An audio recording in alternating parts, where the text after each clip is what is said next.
And look at that, we're live. Back again. Wow. Yeah. Seamless. Yeah, seamless. We have to get some new music at some point. The default stuff is kind of, we could probably do something better, but That's true. yeah. Mm, That's true. And maybe you singing something. that would be, hey, it's been done before. I'm sure we could definitely make that happen. So All as we right. announced tonight, we really want to answer questions from the audience. So hopefully you guys have some. I'm going to be queuing it up to see who we've got out there. We'll be looking at both YouTube and we'll be looking at the Facebook spread. The And YouTubes. with the YouTubes. So while we're waiting for questions and stuff, what have you been up to? What have I been up to? Oh man. Other than changing diapers. Yeah, I know. I've been pulled in so many different directions recently. Playing a bit of Total War 3 on the computer, Warhammer 3. Mm-hmm. Also been torn towards a couple of games on the PS5, and then I've Like Elden started Ring? Elden Ring, yes, Yes. and Forbidden West, the Horizon Zero Dawn sequel. Mm-hmm. So yep, got both of those and have started both of those. And then I've also started painting some multi-basing pieces for the Dragon Empire. So a couple of Japanese Asian style buildings and things. So I bought a few more contrast paints for that. Just so I could slap it up quickly, and then it's coming together quite nicely. Actually, it's working how I hoped it to do. And then what? Lastly, oh yeah, and my child labour is putting together the Halfling Mega Army. So the wild runners have gone together. That's awesome. Yeah, so it's all come together, and I ordered the Army Painter. I think I said this last week. Mega Army. The air paint, Sorry, the quick paints, right? The speed paints. Yeah, the quick paints. Yeah. So that's not released till the end of the month, but by the time the halflings assembled, they'll be right to try out on them. That's awesome. Well, you said video you, games, and I'm right there with you. Like, I'm not with Total War, but like for some reason Friday night I was like, I have a bug to play Age of Empires, and so Age of Empires 4 came out like 3 or 4 months ago. The new one, Age of Empires 4. So I'm like, I downloaded it, and I'm like, 3 or 4 hours later, I'm like, oh no, here it goes. Yeah. So, so over the weekend, this is what has transpired. I have given my daughter my gaming laptop, and we had to go to a store to buy a computer desk, and build the computer desk, get her all set up, and I have ordered an actual gaming PC for the first time in like 20 years, probably. I mean, it's probably early 2000s since I had a gaming PC. I've had laptops ever since. So I have one with an actual NVIDIA gaming card, right? As opposed to, the built-in Intel crappy video cards. So I'm ready. Total War, Age of Empires is my jam. It's always been my jam. And Age of Empires 4 is exactly like very reminiscent too. Isn't it good? Isn't it a good homage to what we really fell in love with back in the day? Exactly. It feels like old is new again, right? Yeah. You know how you said sometimes you just want chocolate cake? Exactly.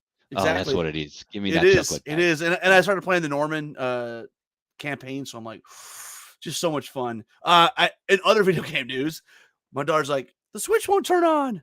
So, hey, give Nintendo some credit, man. Like, they have like this thing about diagnosing if your Nintendo won't turn on. Sure enough, I was able to follow through and get it turned on because I guess we hadn't switched it on for a while and it went into like deep power saving mode or something. I don't know. So who knew if you just held the button in for 12 seconds, it would hard reboot the system. Who's gonna figure that out? No, nobody. So thanks for Nintendo. I'm sorry, Nintendo. I only held it for 11. Yeah. So right now, what's interesting is I told you I have a PC coming. So I'm back on my other laptop that I gave to my daughter was like an i7. So it had 60 minutes of RAM, and it was actually a decent computer. This is my old one. So this is an i3. So hopefully there's not sputtering in the picture and stuff, but we'll see. I'm asking a lot of this old computer. Yeah. No, what I tend to do is I go through this. I mean, you guys that have them there too. I go through a company. I get a mate who's better in the know than I am to just pick me all the parts and then use a company that puts it together. You know what I did this time? I've done that in the past where I would build it myself. I was just like, you know what, Best Buy, just this one looks like it has all the right parts. Click the Give it button to and me. just buy it. Just give it to me. Mm. But the problem is, I don't have you been following, but video cards are hard to come by right now. Yes. Like impossible. Very hard. So basically, what I had to do is I had to accept the fact that I was going to get like an NVIDIA Supercard, which is like the low end card, and just sometime down the road, if they ever come back up, get like a 370 Ti or something that's a little bit faster than what that is. But for the time being, it's the best I could do because most places are having a very hard time getting. Well, that's data the mining. thing, though, that when they can, you can just rip it out and put it back in, right? Exactly, and it's a new i7 processor, so it's got some speed. The processor's fine. Yep. Yeah. We got our first question, mate. From from my mate in the west of Australia, in the middle of nowhere, Adrian Scott.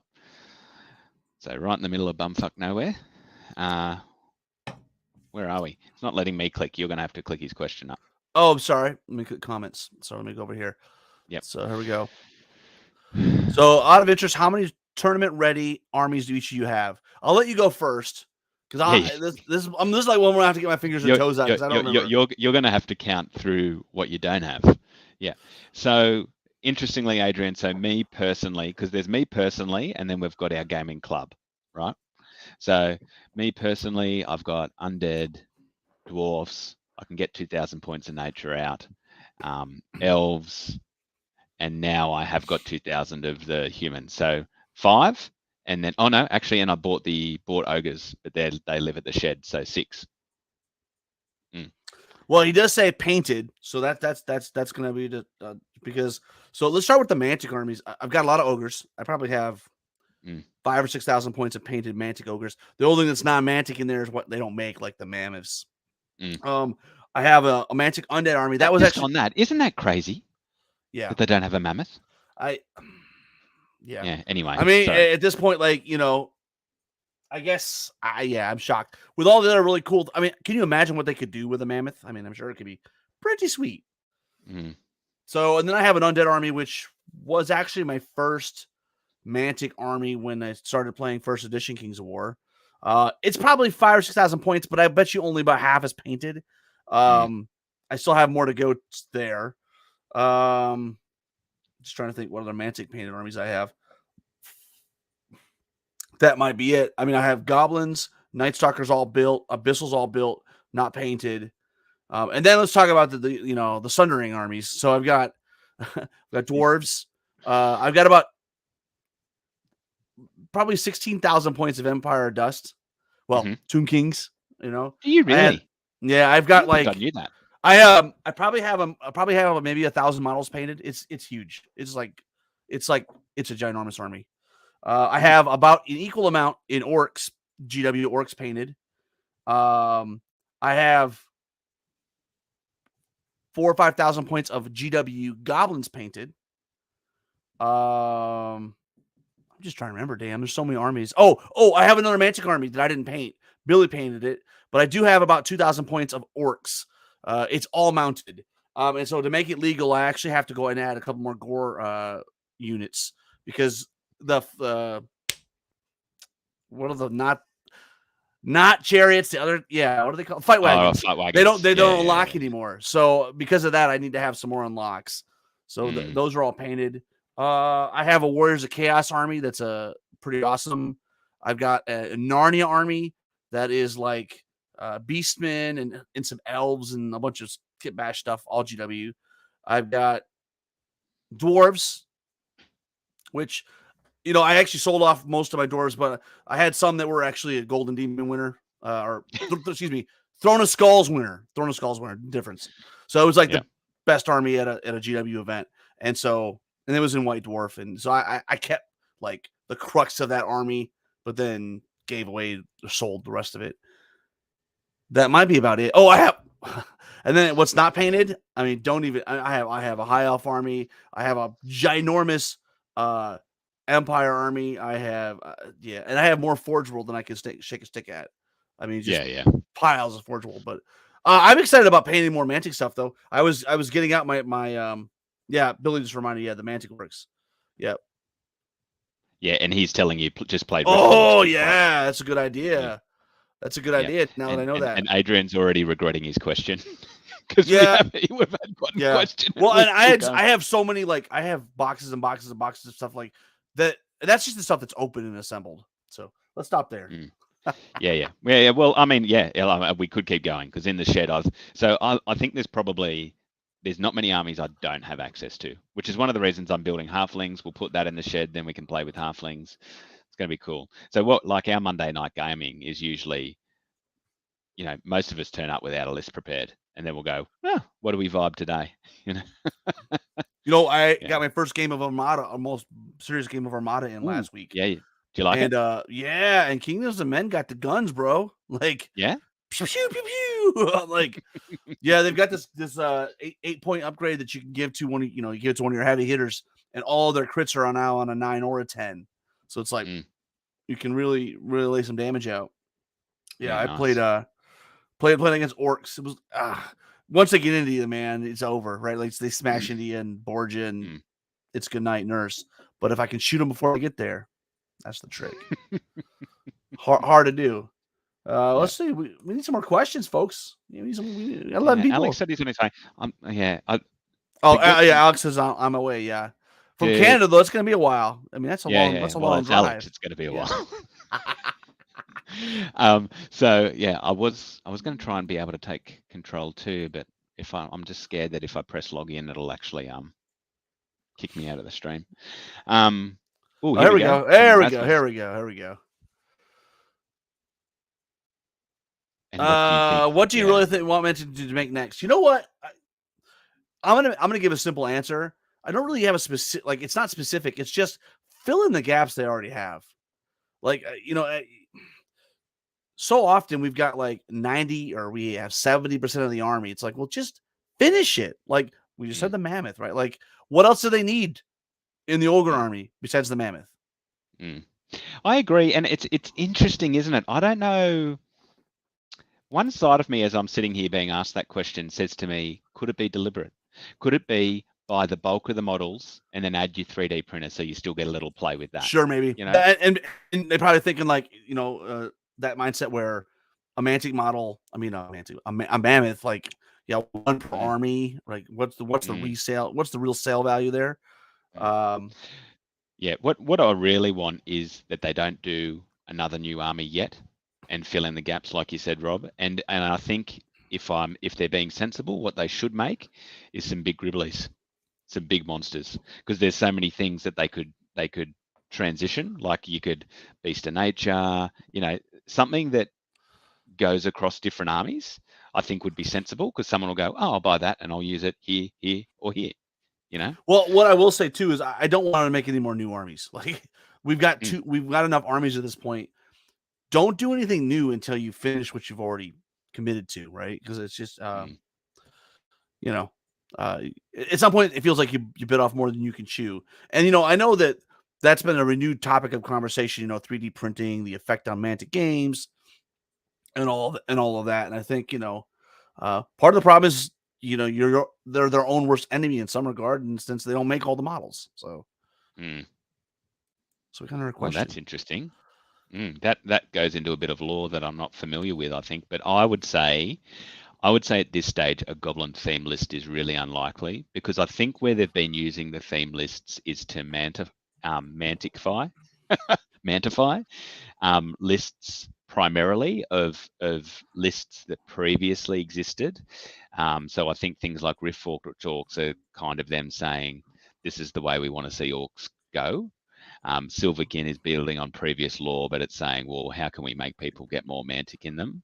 So I don't think an army that is primarily got a bit of a Mantic vibe already is really likely to get a theme list. Yeah, I think I see what you're saying in terms of the theme list. If you think about it, like, they killed Brotherhood, right, for an intentional reason, which is it's not really Mantic IP. It's not really. It's not. I mean, it's not even GW at that point. Like, it's kind of like its own. Well, I mean, it's Arthurian legend, French, chivalry. I don't know what you nail it down to, but it's really not unique. And I think so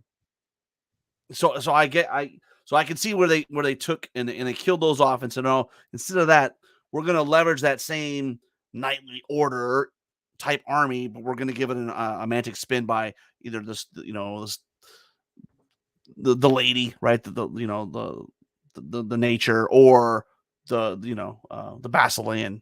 So I kind of get what you're saying. But that, you could argue that like what the hell's the Ratkin list and the Ratkin slave list, right? Like I see what you're saying with some of them, then you're like, so I don't know. Except that it combined 2 Mantic lists. So it kind of went, well, if you want a theme list, here's a way that we can get you to buy all Mantic models to get it built. But I mean, that's just an abomination of a list. But I think it would be interesting though, on Adrian's point though, if they did make a theme list using the Goblin City of Glimmer. I think it would be cool. And because I rate Goblin list is very effective right now. There's a lot of different ways you can build the list. And I would like to see him maybe give a little bit of I don't want to call it softer, but a more, if the theme list was a little bit more balanced, right? You could take a balanced Goblin list, but there's some really nasty builds. Yeah, building on that, Erasmus says, do we need Reforged Orcs? And then Paige says basic Orcs do almost have their complete range, though. But yeah, I think, Paige, the thing is that their basic Orcs aren't Mantic IP. So they wanted to give the, and so here's a question to you guys. Do you think at some point the regular Orc army goes away? Yeah, I'll be interested to see what people think. I definitely think it will. But it's hard to see. It's hard to see. I think the rationalization of list things is interesting. I think you could argue lots of different ways to do it. Oh, there he goes. He says, on my way, 10 minutes later. Yeah. Had to stop off had to get a 40. It's no problem. Gotta get it. I gotta get a camp up. Gotta go up 3 flights of stairs, takes time. Yeah. Yeah. We've got another question. Oh, actually, oh no. So this one's from Nick Brooks. This one's from Nick Brooks. Do you guys think it would be viable for Mantic to sell theme list army boxes using their existing older models? I don't think they're ever going to sell a theme list army box. That's just me. No. They're going to make you build it from the regiments. Also, just like they're not big enough to have a million SKUs, right? So they can't, if they already have the stuff. Maybe it's a Mantic Direct thing. Maybe it's a bundle. Yeah. Lean more into that GW model. Yeah, I think they would have to be a significantly bigger company to be bothered with, like you say, the SKUs, Alex, and just the people power it would take to do different boxes and things. As you can see, they struggle enough getting the right things in boxes as it is. Yes. Adrian makes a good point too, that it's possible, rather than just killing the list, they just roll it into Reforged Orcs and it becomes like one monster list. Oh, yeah. Correct. I actually would like to. I think if that's the way they're going to do, and it would be the same with the Goblin list, I would just like to see bigger lists with more variety. Give us a giant Goblin list, give us a giant Reforged Orc list, so then you're more likely to see variety in lists. As long as goblins follow the rules that everyone else follows, We're starting to touch on a very sore point for Alex. Show us your goblin-shaped brews, Alex. Talking about consolidation, Aramis, mentions, there's been chatter. I know. I've thought about, number of human armies, right? We're already getting rolled into the Kingdoms of Men. That's possible. Now I think it's possible, but the problem is for them now is that they do all have quite distinct flavor. Yes. Well, that's the thing. Like we talked about it on the last episode we were on together, Matt. It's like, I think Rhodia, like outside of like the Basileans or Basalia, I think Rhodia has one of the stronger identities in the fluff. Yeah, I think the problem is that it still ultimately started off as a shot across the bow to GW, right? Like the twin tail comments hit the ground, and there's a lot of like in that background fluff. There's a lot of GW stuff and references to GW stuff, which ultimately, for a cheeky small company is fine. For someone that wants to be taken more seriously, eventually they'll either have to retcon it or like Brother Mark and Lady Bros kind of get a little bit away from the initial Bretonnian. Well, that's what we were talking about before you got on. vibes. Like, yeah, they just killed Brotherhood, right? Like, they just Yeah. said, you know what? We're not even gonna mess with it. We're gonna make them all drown. Done. yeah, Knock them all into the abyss. And Yeah. then what comes out of it is something that's a little bit 2 steps removed from that Which French honestly, chivalry. looking retrospectively now, I hated the idea that they were doing it, but it was brave, Mhm. and I think they've to an extent pulled it off. yeah. Yeah. There's no reason There's a they lot of can't angry do people. the same to Rordia. Like, how about just have them go through a massive conflict of a different sort? You know, just if they're Yeah. Someone overruns Rordia, and now they're different. Yeah. Yep. Yeah. Yeah. I think they managed it remarkably well in the end. Mhm. Yeah, I think it worked out really well, because now you Well, have, especially now after COG 22, you have 2 very distinct armies. Yeah. since the theme list got some proper love. Yeah. Yeah, absolutely. Yeah. yeah, I mean, also the story was really well executed. You know, having them just getting wiped out, carte blanche, was pretty awesome. Then there's the remnants that survived, ended up escaping to a couple different places, and then you see the influence that the forces of nature or Yeah. the Basilean has on the Yeah. remnants of the Brotherhood. And I think that's cool. I mean, I think Yeah. I think it's organic, and I think it shows evolution of the world of Panathor, which is always good, because sometimes, like, I know in my past GW fantasy, like, it didn't feel like the world was actually progressing. And like, it's like we're always at the Yeah. edge of midnight, but like nothing ever Mm. changes. It's always like Frodo's at the edge of the thing, gonna throw the ring in, but he doesn't do it. Yeah. He just stands there. But now it's, you know, I do like the Yeah. changes and stuff.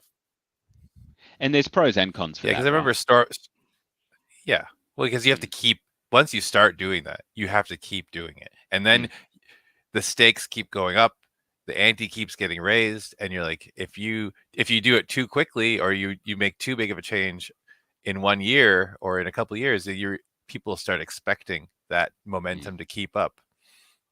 But then the other thing is, like Rob was saying, like, I remember, like, Storm of Chaos was like supposed to be the end of the world, and then nothing really happened, and then nothing really, you know, everything Right. just like fizzles. Yeah, I think Daniel Bird brings up a good point. He's specifically talking about if you were to convert, you know, move Rotary into Kingdoms of Men. I think the important thing is that the units that have unique play styles, those Yes. have to remain, right? Even in the new whatever that new thing is. And so agreed, like, yeah, and his specific talking about the Battle Shrine and the Honor Guard. Honor Guard are very unique to Rotary, right? There's not a corollary in Kingdoms of Men today, which is probably why Kingdoms of Men suck so bad. But Yeah. you know, I think if we can keep some it's of the those, it's the theme you miss, isn't it? You know, those Yeah. units. That's those units that kind of speak Define to the list, right? Yeah. keep the Yeah, questions because, like- coming, guys. Yeah, keep the questions coming. We got And 3 of us here, 3 minds. There's that Yeah. like kind of like pseudo theme list option too, where you have unique units that prevent, you know, that limit what you can take or give you other options, right? So like sort of like formations, but maybe like halfway between a theme list and a formation. Let's talk about that for a minute, though. What are your thoughts on formations? I was not a fan of the formations before. I felt they were just like tacked on, and in most cases just more win, right? Like they took the Yeah. units you're already taking and you just made them better, which didn't make any like sense. the Alohi one was ridiculous. Yeah, Right. I think there was But I a don't- couple that were just amazing in the first go round that were too good, Right? right? How about the Brotherhood one, right? With the, Yeah. with the pat, yeah. Yeah. Anyway, Yeah, what there's do the you guys think about Pathfinder now? one. I think they're more middle of the road. I think even the good ones aren't as good as those the first ones, right? Like the Alohi one, the Soul Reaver one, the Brotherhood one, like those ones were just like, yeah, you take those armies, you take those formations, that's it, right? And then like Fearless Soul Reavers with like speed 7 or speed 8 Alona, like thank you. This is But dumb. Yeah. I don't think there are any at that level, which is good right now. Even the Brotherhood one now is really good, but it's not amazing. And like there's a couple that are pretty good, but nothing is like, oh my god. Yeah, I think across the board, there's some that are still a bit left behind. Yes. Which means I think it's disappointing if you have formations but you never see them used. Yes. So I think they've got to be good enough to be used. Yeah. And potentially be used at a tournament level. So I think that's where I like to see them, because you actually want to see them in lists. You want to kind of get to a table and go, oh, you've brought the formation, cool. I think we just had a 1 day yesterday, 12 players. It's at this point the core players are pretty, mature list builders. I think I'm just pulling them up right now. I think we had 2 formations in the whole tournament. We had the Brother Mark one and the Sylvankin one. Yeah, okay. Brother Mark. Oh yeah, so the Knights and Dragon. Yeah. And what's the Sylvankin one? It's like the scouting Forest Guard and Boss Grace. Oh, yeah. And then the Wanderer. The Wanderer is badass. He put I love the Wanderer. He put 11 he had Shadow Beast, he put 11 wounds on Scud. I was just like, whoa. That was shocking. But I think those were the only formations. Oh, wait, no. The Trident Realm player took the hidden ones. So 12 lists, 3 formations. Yeah, see, and that's the difference there, is that something like the Trident ones, it almost feels like, why wouldn't you take it? Yeah. And I think when they're at that level, they're a problem if you see them all the time. Yes. You want to see them there as a bit of variation. Mm-hmm. All right, we've got a question from Randy. Which region is going to win? Well, I think this is going to be the wild card here, in the sense that I don't know. It's in Seattle. There's going to be a lot of travel requirement, right? Normally, the Pacific Northwest and the West Coast are the ones traveling, and hence we typically see them need mercs and that kind of thing. I think the shoe's on their foot, and so it'll be interesting to see which region brings a full team. I'm pretty sure the South will. Yeah. But and maybe the Midwest, but I don't know about the Southeast. We'll see. We got a lot of guys poo-pooing on it, so I don't know. I know a lot of the Northeast guys are pretty keen, so I think they'll probably have a full team. But to his question, who's going to win it? Until I'm proven otherwise, I'm just going to keep saying the South. I mean, they win it every year. I have to vote for the Northeast just because I'm here. But it's going to be they're the underdogs versus the South. But if you are answering the question, who's going to win the most friends, it wouldn't be the South. No, it wouldn't be the South. Well, was it Pacific Northwest last year? Who was the top sports region? Or Mountain? Was it Mountain? Or is it? Oh no, last year I have no idea about last year. Yeah. So we got some more talk about formations that we can hit on. Adrian says formations feel like a stopgap for me. 100% agree. Feels like you just sort of. It's sort of like, hey, I'm going to put this in here because maybe I have some units that maybe you're not using enough. And I just like what he says here, which is I would rather just see him fix the units, right?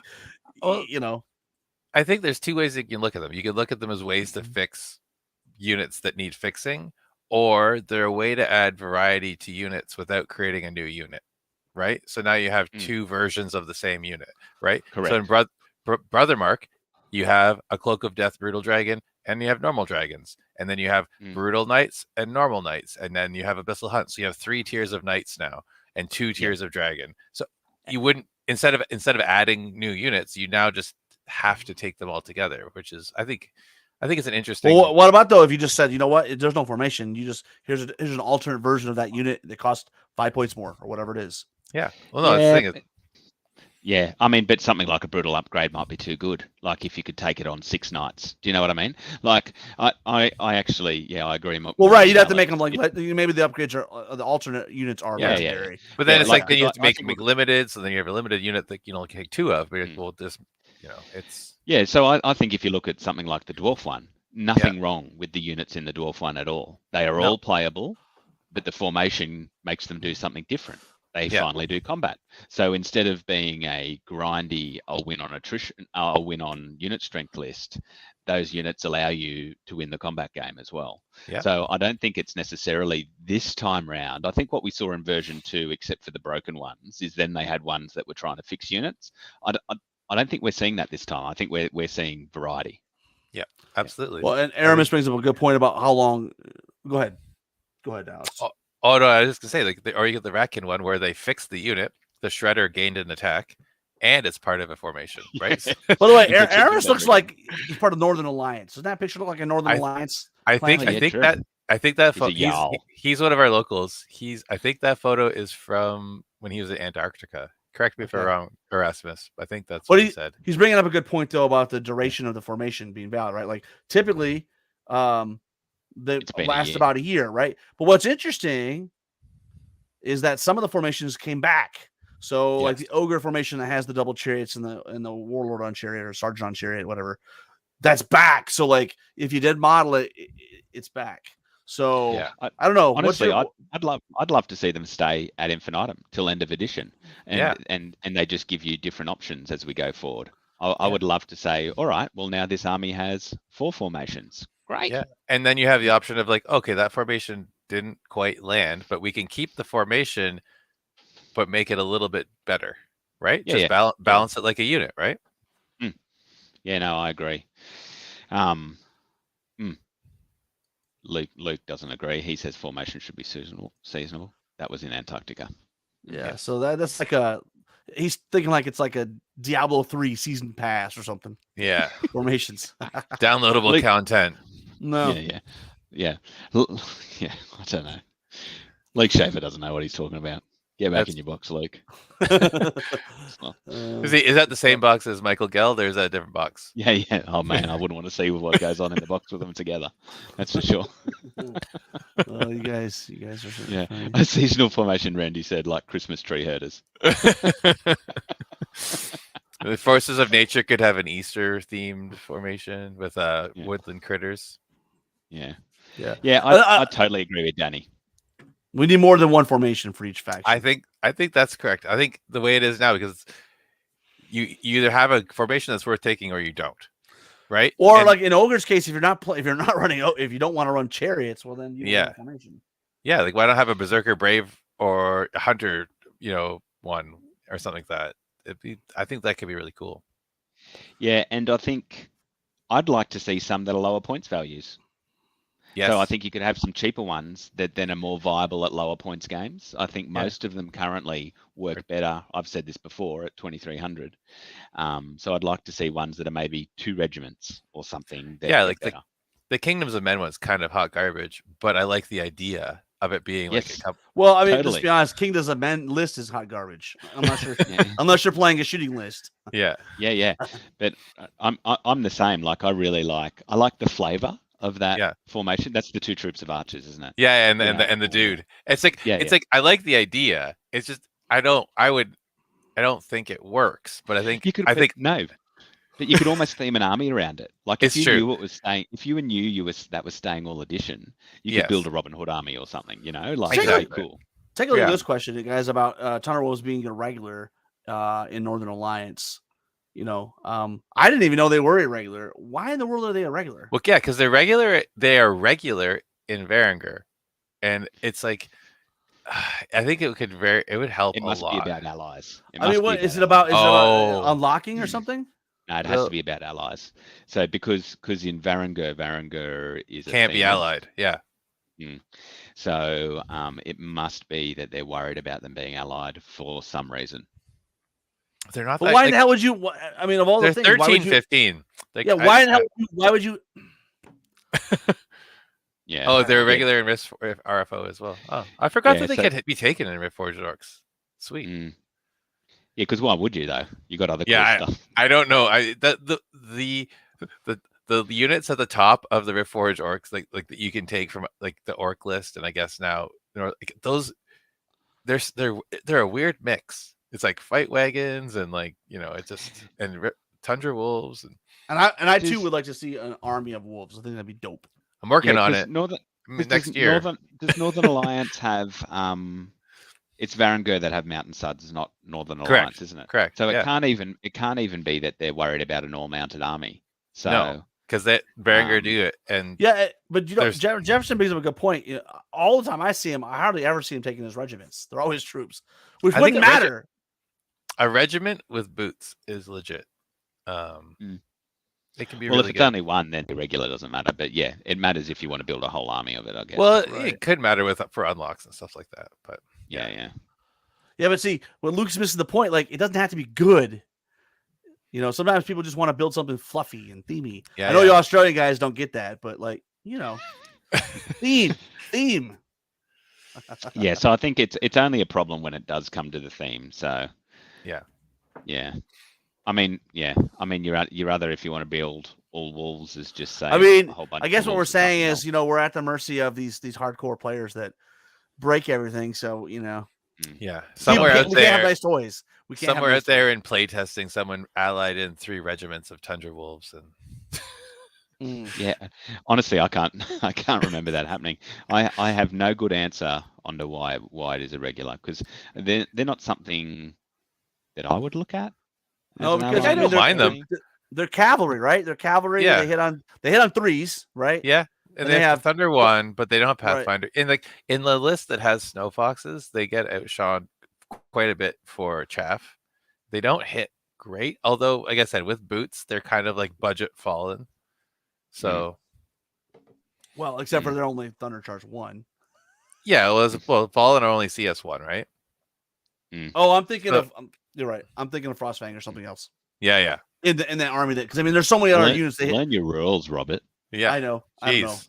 Fallen. Well, to be fair, Fallen are bullshit, right? Let's be honest. That's Well, a that's the bullshit thing. unit. If you can get kind of close to fallen, it's a pretty good bar. But they have Pathfinder, right? Fallen has Oh Pathfinder. yeah, they have Pathfinder. They have and, Nimble and defense 5, but they're speed 8 as opposed to speed 9. So right. they're not nearly as good, but they're kind of close. Here we go. Here's another question. It's a good question. What would Kings of War be like if there were not unlocks or regular? So, if we didn't have unlocks, I'm assuming what he's saying, or what I interpret that to mean is we would be back like Warhammer Fantasy, where you didn't have unlocks, but you had like core tax, where you had to buy so much core, so many. I think it was.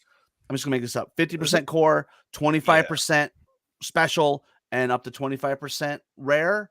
That It might was be something wrong. like that. It's Yeah, around that. Yeah. There's a quartiles or whatever, but and then you could only take, or it wasn't even always percentage. It was you could take 1 or 2 Yes. units of something. Yeah, But if you didn't have unlocks, you could still do it, right? You just have limits on how many units. so no limits at all, just points. Yeah, that I don't know that would be great for anyone that didn't. no. Well, you look Well, at no, look at 'cause ogres, you have there'd be you a still whole have bunch to of have nimble restraint. characters. Yeah, you look still at have to have goblins. Whole army of bullies. Yeah, Yeah. or goblins. Yeah, you have to have would be even restraint worse. in terms of some of the really effective units Yeah. are a beat stick. So, but you don't necessarily have to have the unlocking mechanism. You could just have limits, right? Yeah. Yeah. I don't think it'd be a great game without some sort of building mechanic. Yeah, unlocks do help keep the balance in check.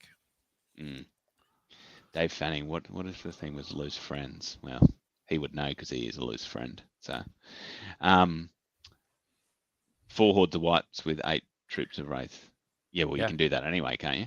No, whites are irregular. Oh, they're irregular. Yeah, But yeah. you don't. But you could. But that's not a lot of points. That's like 1,000. That's like that's about 2,000 points.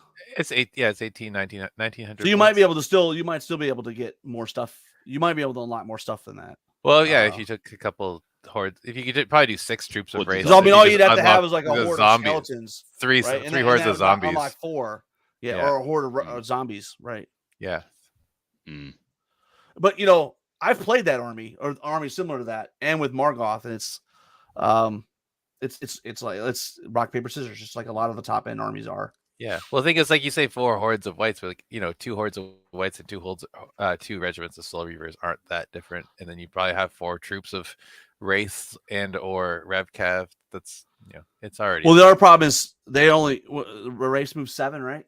Yeah, wraiths and whites only move 7. It's a 7, slow so it's army. not like they're so some armies are just on you quick. I mean, and unless you have Surge, I mean, if you had Surge in that list, that could be interesting. Yeah. But it's interesting. Maybe that's an interesting conversation. Is we don't see undead at the top. Like it's they really dived off. It's in the top 5, yes, but like you don't see them winning the big events, and I don't know. Is it just everything else got just a little bit better? I don't think you're seeing them on the table. Full stop. Yeah, I think we saw that spike. Yeah. Yeah. I think we saw that spike immediately after version 2 when we were all playing on version 3 when we were all playing online. Then everyone got shamed into putting them on the shelf. Yeah. But I actually don't think we're seeing many on the board at all, let alone winning. Yeah, well, I think with shooting, with Glades, like Gladestalkers, the 3 regiments of Gladestalker Sylvan Kin list won our 1 day yesterday. Although that's the same player who's won our last 2 tournaments, so it's not necessarily the list. But with better shooting, Undead gets worse. That's true. Yeah. And I think the thing is I don't know. I think there's certainly a thing in Australia that people don't like taking meta lists, right? And I think the thing about the way the Undead is built is yes, it's got multiple good builds, but there's still a more powerful build that rises to the top, and they don't want to play with it. You know, they don't want to play with the list that everyone's playing with. Yeah, that's the thing. It's like the meta Undead list was. It popped. It was showing up before the end of second, right? And it just got refined in third. Yeah. Airman says a question. You know, what if there was a max number of duplicates for all units? You know, I think that's been thought about. I think the problem is if you know, at the end of the day, you do literally have a core unit in your army, and to put a limit on that's rough. Like if you goblin rabble or ogre warriors, right? Like, you know. Yeah, I think it stops the lists where you see people take 8 of the same thing, right? Which on one hand, I don't think is necessarily a bad thing. But on the other hand, if someone wants to do it and wants to pay that many models, if you put a max duplicates, you also limit theme to an extent. Well, it's like if you want to take 3, was it the Clash of Kings list that you guys had? Was it 3 regiments and 3 hordes of Elohi? Or 3 and 2? Yeah, and it's like, and two regiments of knights, you know? Yeah. It's like, I don't know. It's not bad, but then the 8 soul flayers, like that's kind of a nightmare. Well, you know, let's talk about that for a minute though, because you know, I know some people think that this army, the all flying army, is like great, and I see it as another one of these rock paper scissors. Like it rolls up against the wrong matchup. If it rolls up against Kingdoms of Men with a bunch of pike, I'll get you the flanks. Well, good luck. Right. I mean, and I'm sure Matt, when I interview him, will go, I didn't play this, and this, you know, which could have countered me. You know, well, but that's the same we say for all big tournament winners, right? Well, it's like when Keith won Masters. Like it's like he had to play some Goblin armies, but he played them on the in the scenarios that he wanted to, at least in the one he won. And it's like the rest of his matchups, it's like it was the right matchups and the right scenarios, right? And that's how you win a tournament. Yeah.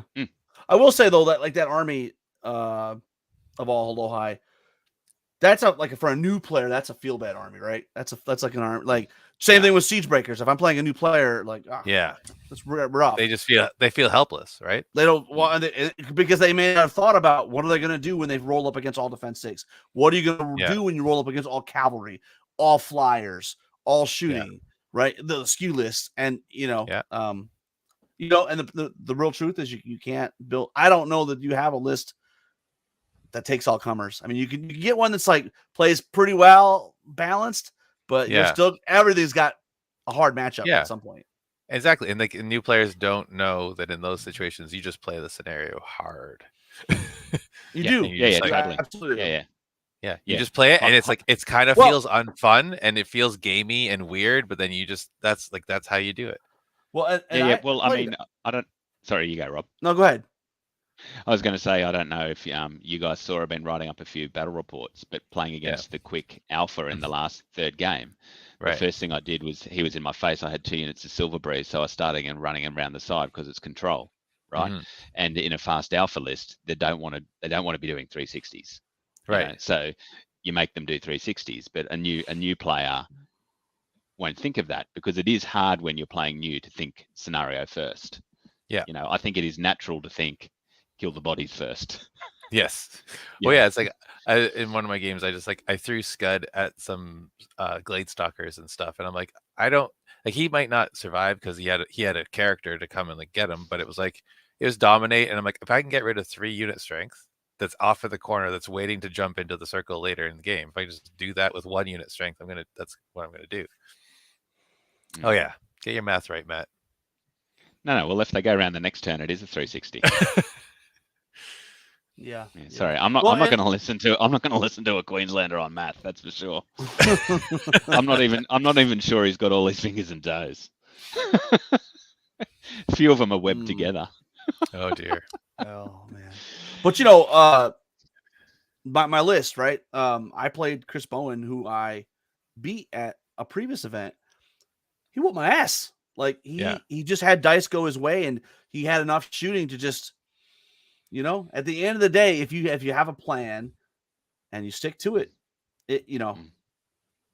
Yeah. I think the problem with like some of those SKU lists is the first time you play it because you don't have a plan, right? And you're like, oh man, it makes you feel bad. But like if you played it once, you're like, well, in the Ogre Army, if you just kill the Warlocks, that's what's keeping the Siegebreakers alive because they're only 15, 17 nerve. I know they're defense 6, but if I'm healing 3 or 4 damage a turn back on these units, and if I can pick those guys off, that kills the lightning bolt battery, that kills, and so you learn as you play, right? I mean, and I think that comes down to then a personality difference, right? You'll get those people that, get smacked and they don't take anything away from it, but then others do. And that's probably the difference between experienced wargamer, new Kings of War versus new wargamer. And I was thinking about this over the weekend. Why am I such a douche to take this list? It's Grant Fetter's fault. Because last year at Indy Storm, Grant Fetter, I'm going to explain to you. We played at Indy Storm. He shows up with Abyssals, all defense 6, but that wasn't enough defense 6. He had to ally in 2 Siegebreaker hordes. Oh yeah. He brought that to best of the rest. It was all lesser obsidian golems and Siegebreakers. And so I had a regular Ogre army, and I got my ass kicked like you would against that list because he's just healing, right? He's just regenerating a bat. I'm like, okay. I can buy some Siegebreakers. So, I don't know. At the end of the day, though, you can't chase the meta, right? Like, you never know what's going to show up. Kyle Poole shows up with the goblins, and I'm done. So having said that, with the all flying list, watching some of the Masters games from last year, like it's still a tough list to play no matter what. Yeah. Like someone like Grant plays it really, really well. Yeah, he's a good player. Yeah, I'm not saying he's not a great player. He's a good player. And when he takes really good lists, it makes him even harder to beat. Well, I think part of it is that those SKU lists, people see them as easy to win with. They're actually relatively high skill cap. Like to get to win 5 games on the weekend, no matter who the matchups are, like to win 5 in a row with one of those lists is pretty difficult. Yeah, because it more than likely you'll come up against your counter, so you got to beat your counter. Yeah. And Paige does bring up a good point. If you're playing the Ogre list right, you're not giving them easy shots. But the problem is, at some point, if you are trying to shoot them with lightning bolt, that means you've got to be out there, right? Like, and things like Mind Screeches can see over the ogres, right? There's lots of things that shoot that are taller than height 3. So and I mean, I lost Namagrak in turn 1. Dude was on a hill, shot me. Hit me with Mind Screech. Mind Screech shit me with some stuff. I was like, dead. Yeah. So, but you're right. I'm not going to make a good Ogre player is not going to make it easy to kill those Warlocks. No. It's the same thing with Undead. You don't want to lose the Necromancers. Yeah, because your army crumbles, right? No, it does. Well, I really believe that a lot of people, if you've taken the right characters, that's the engine that makes it go, right? Yeah. Well, I think that's kind of like those invisible formations, right? You get those the unique upgrades and stuff like that to kind of let's talk about this for a minute. This question from Adrian about should they keep the mechanic of good, neutral, evil? Other than allying and stuff, what does it even matter? I know, like I think Riley Nadeau just woke up from a nap and perked his ears up at the mention of alignment, but and Unplugged did an awesome episode on this too. Yes, yeah, it's true. But I think it's just like there is some validity to like the whole nature of good versus evil in a world where the Basileans are good, like they aren't. So you know what I would like? It's semantics, right? I would like it to be changed, flexible and fluid. So like we've heard all along that if you read the original fluff of the Nature Army, she's not good or evil, but she's not really neutral. She picks a side depending on who's winning. And I would like to see like maybe that's another seasonal change. Oh look, well, ogres have decided they're going to be good this season. I don't know. Yeah, I tell you what I really like, the Lord of the Rings table. So, which is purely based on fluff. Have you ever seen that? So basically, they've got the 15, 20 factions or whatever they are, and it's like a table that goes down, and so they're on both sides, and you come down, and they're either green, yellow, or red. And so in that game, there's different benefits or negatives. So if you take you can't take some. But if you do take some from the yellow, so that they're not trusted allies, they're just sometimes allies, then they don't get certain bonuses that they would normally get. Oh, okay. And then your green ones are your trusted allies, and so you can do it based on the fluff rather than some arbitrary good evil thing. Yeah, because then you could have like, certain armies could benefit from inspiring from the main if they're like close allies. If they're like, but then if they aren't, they could act like normal allies. I think inspiring would be a perfect mechanic. Trusted allies, you can use your inspiring. I have a question. What if we got rid of neutral? You're on the good side or the bad side. Second pick. I think that's just too binary. I think going into more granularity for that would be better. But I mean, ultimately, everybody uses the. I mean, what he's saying, Jefferson's saying here is true. Neutral that's the units they use for allies a lot of times, right? Because anybody can use them. Yeah. Yep. Yeah, but that's where I think like the table goes back to basing it on fluff, and helps them with world development as well. So you can go, all right, well, maybe Imperial dwarves and free dwarves can never ally, whereas currently they can, or they're not trusted allies. So I mean, at the moment, can they? Aren't they? Isn't one a theme list of the? Yeah, free dwarfs is a theme. True, of, sorry, yeah. So you can't. But nice. I get the sentiment of what you're trying to say. But also, I think Jefferson isn't necessarily correct about what people are allying. I think that might be an availability thing, but there are lots of things in good and evil armies that are quite excellent. Let's be honest. Allies. Beast of nature. Yeah. Everybody either has it in their list or they're allying it in. Yeah. Right? Yeah, so for example, what I would do with something like Forces of Nature, I'd say Sylvankin, yes, free dwarfs, yes, Imperial dwarfs. So what you're saying is rather than saying good, evil, neutral, you're going like 40K where it says here are what you can ally with. This army can ally with these factions. Yeah, it's fluff based. Totally. Basalia might not be able to ally with much at all, or anybody because they're freaking they're too righteous, too self-righteous, pious or whatever. They're like huffy. They wouldn't lower themselves. Maybe ogres, maybe kingdoms of men. I would love to see that, and I actually think in some ways it would make it easier to balance, because then all of a sudden you're not looking at, you have the opportunity. You have the opportunity to limit it. You go, okay, we need to test these with this, and this, but not this, and this. Why don't we just say no allies? I mean, it's not. I've always been the belief that you've designed these armies with a tragic whole, like something's missing from each of those lists. And usually allies are just for the competitive play. They're just using allies to fill that hole in, to give them flyers, guns, whatever they're missing. I don't know. I've never been a really big fan of allies, and I don't think I've ever actually used allies.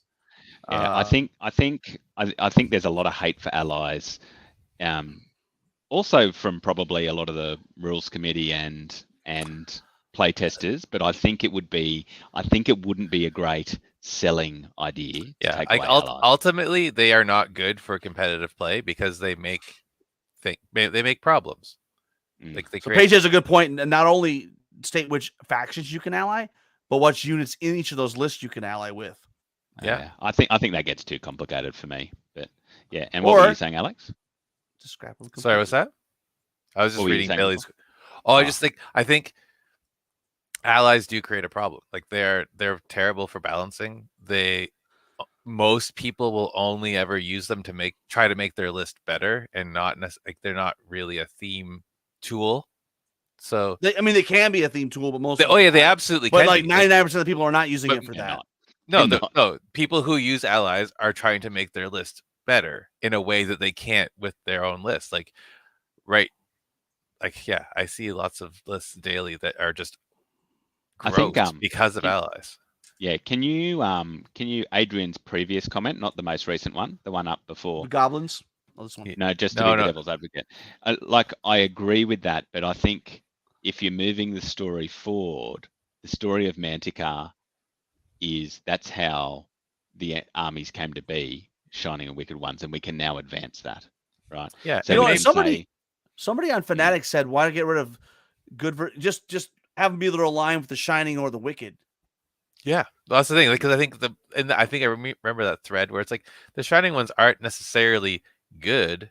They're just the gods of the Basileans, right? They're just like but they're not necessarily like kind and forgiving and Right. In some ways it's kind of like what deity landed next to me in Exactly. Panathor, when the sundering happened, Exactly. And okay, you're looking after us. Yeah, so you're the good one to me, right? Yeah. That's the thing. Yeah. And I think that's similar. I think what Jefferson's saying there is to what they do in Lord of the Rings. To me, the Lord of the Rings mechanic is the best ally mechanic I've played. Yeah, because I think that having those tiers. Were you playing just the regular Lord of the Rings game, or were you playing Battle Companies? The standard. It's the standard game. I've sold all the books now, but it was the standard base game. In the back, there's just a table. Nice. And each faction has its own emblem, and they actually make the table emblem based. So like you go down and but it's easily the best ally mechanic I've played. Well, I kind of like that tiered effect, right? So you have like the trusted and not trusted, because then it's not as straightforward. Yeah, exactly. And I think really to someone like when you grow up on that stuff, you go, oh yeah, that makes sense. These guys would work together because they live next door, but they're not going to trust each other because he actually wants this piece of land. Right. Yeah. Here's another question I've been thinking: is Mantic been doing enough for the narrative player? I think it's been a tough 2 years. So I don't know if we could. I think they were. And I think they've Halpi's Rift. Halpi's Rift was a pretty good narrative supplement, right? Yeah. And then before that, we had Edge of the Abyss, which was another narrative supplement, right? Yep. Yeah. So I wouldn't be surprised if we see that back now that we're seeing the world move forward again. Yeah. I liked how the campaign was actually informing the move forward, right? Yep. In the fluff. Yeah. In an actual tangible way. So Aramis brings up a good point, and it got me thinking about this because it's got me thinking of the historical book where you actually had allies or mythical allies, but like it was a set list. Like here's if you want to take an ally, it's got to come from this list. Mm-hmm. I don't know.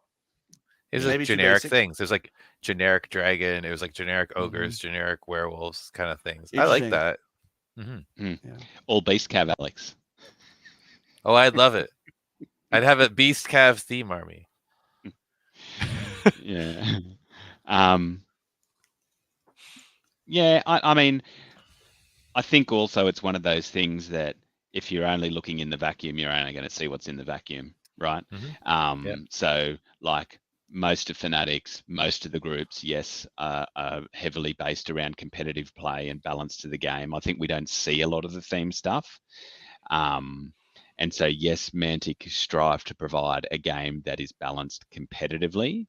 And that's always, they've been saying, they've always said that, that's fine. That's their intent, is to provide a balanced game. Yeah. So, but I think part of the problem is it's you only see what you see. And I think there is more theme happening than what we. And I think part of it is that we have this weird, I don't know, maybe it's like, Stockholm syndrome from coming from the other games system. But we were always told like, oh, the game isn't like with Warhammer and 40K, the game isn't balanced because it's all about theme and fun and narrative. And it's like, I've always had the idea like a more balanced game is better for narrative play, right? It's like you can. Well, if you have the army list are balanced, then you can do. I think it's easier to lay out asymmetric scenarios, right? Exactly. Because it gives you a level starting point. So if you want to go 2,000 on 3,000, you really know what that means. Yeah. I will say too. I think Mantic's theory has always been we only see like the tip of the iceberg, like on Fanatics, and there's a lot more players in the garages, which I would assume are more narrative players than competitive players. And so their supposition has always been there's more narrative players than competitive players. We just don't hear from the garage gamers very often. Exactly. Fanatics only has 12,000 members. There's got to be more than that to keep Mantic going. you know. Yep. And Paige made a really good point. There is a campaign in that latest supplement, just only the narrative players will have read it, so we don't talk about it. Yeah, Like, exactly. Well, Yeah. it's like our local community. We had 12 people show up yesterday, and there are like probably triple that in the area. That easily. So Well, I mean, all I can speak for myself is we have, International Campaign Day, which hasn't occurred in a while. That was a pretty not competitive thing.